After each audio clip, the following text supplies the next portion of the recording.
Assalamualaikum warahmatullahi wabarakatuh. Perkenalkan, nama saya Nuresa Desevia dengan NIM 64232106 kelas 642E01. Di sini saya akan menjelaskan proyek UTS Matematika Ekonomi dengan judul Akar, Pangkat, dan Logaritma. Assalamualaikum warahmatullahi wabarakatuh. Perkenalkan, nama saya Anjali Oktaviani dengan nomor NIM 64232103 dari kelas 642E01.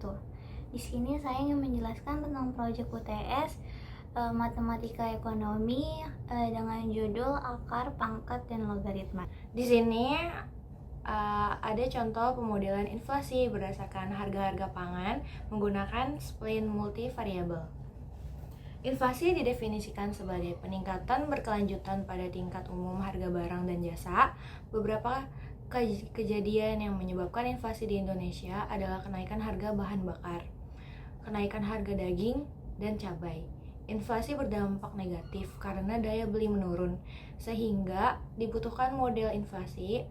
Pemodelan inflasi dapat menggunakan model regresi. Pendekatan dapat dilakukan dengan regresi non-parametrik. Salah satu metode regresi non-parametrik adalah metode spline.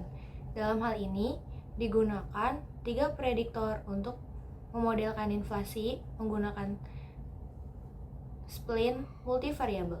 Prediktor tersebut adalah harga beras, harga ayam, dan harga cabai. Diperoleh model spline multivariabel dengan R-square sebesar 93,94% dengan M optimal sama dengan 2 kuadrat untuk 1 knot. Surplus konsumen dan produsen.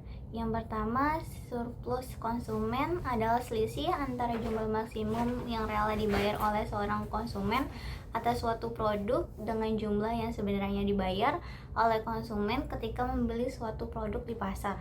Yang kedua, surplus produsen adalah selisih antara jumlah yang diterima secara aktual oleh produsen dari penjualan suatu produk dengan biaya minimum yang dikeluarkan oleh produsen agar bisa dijual dan ditawarkan di pasar.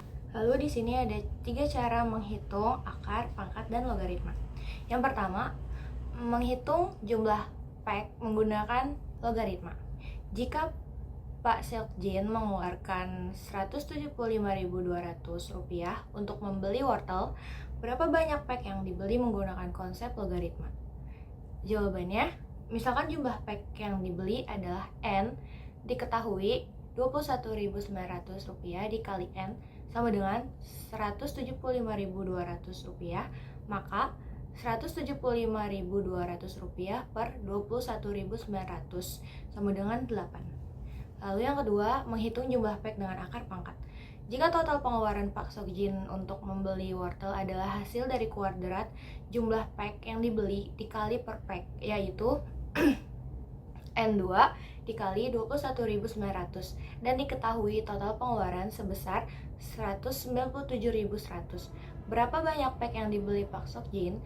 Jawabannya diketahui sama dengan N2 dikali 21.900 sama dengan 197.100, maka N2 sama dengan 197.100 per 21.900 sama dengan 9, sehingga N sama dengan akar 9 sama dengan 3. Lalu yang ketiga, penggunaan logaritma untuk skala besar. Pak Seokjin ingin mengetahui berapa banyak pack wortel yang harus dibeli agar total pengetahuannya menjadi sekitar Rp500.000. Menggunakan logaritma natural ini, berapa banyak pack yang harus dibeli? Jawaban diketahui 21.900 dikali N sama dengan 500.000, maka N sama dengan 500.000 per 21.900 sama dengan 22,83. Jadi Pak Seokjin membeli sekitar 23 pack untuk mendekati total pengeluaran Rp500.000. Yang berikutnya ada matematika bisnis. Matematika adalah ilmu yang berkaitan dengan kuantitas, struktur, ruang, ataupun pola tertentu menurut Maskar dan Anderha 2019. Ilmu pengetahuan yang satu ini sangat menggunakan langkah atau penalaran ration yang disampaikan oleh Maskar 2018. Sedangkan bisnis adalah kegiatan produksi dan penyebaran kebutuhan masyarakat berupa barang dan jasa yang bertujuan untuk mendapatkan keuntungan menurut Setiawasyah et al. 2020. Matematika identik dengan angka dan perhitungan menurut Saputra dan Pasca 2021. Hal sederhana dalam bisnis yang berkaitan dengan matematika adalah menghitung laba atau keuntungan itu sendiri menurut Ulfa 2019. Matematika bisnis adalah sarana atau cara yang dimanfaatkan oleh perusahaan komersial untuk menghitung segala macam kegiatan operasional pada bisnis yang sedang dijalankan menurut Parnabakti dan Ulfa 2020.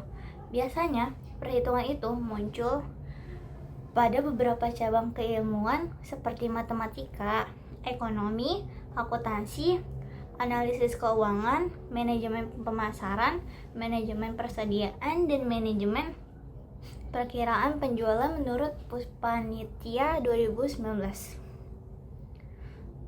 Matematika bisnis adalah ilmu terapan yang berguna untuk memecahkan masalah atau melakukan serangkaian analisis dan prediksi pada kegiatan bisnis dengan didasari ilmu matematika demi terciptanya hasil yang maksimal juga akurat.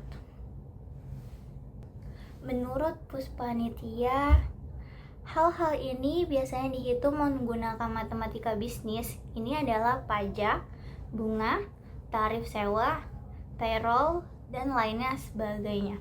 Menurut Maskar dan Dewi 2020. Pada dasarnya, ilmu matematika dalam bisnis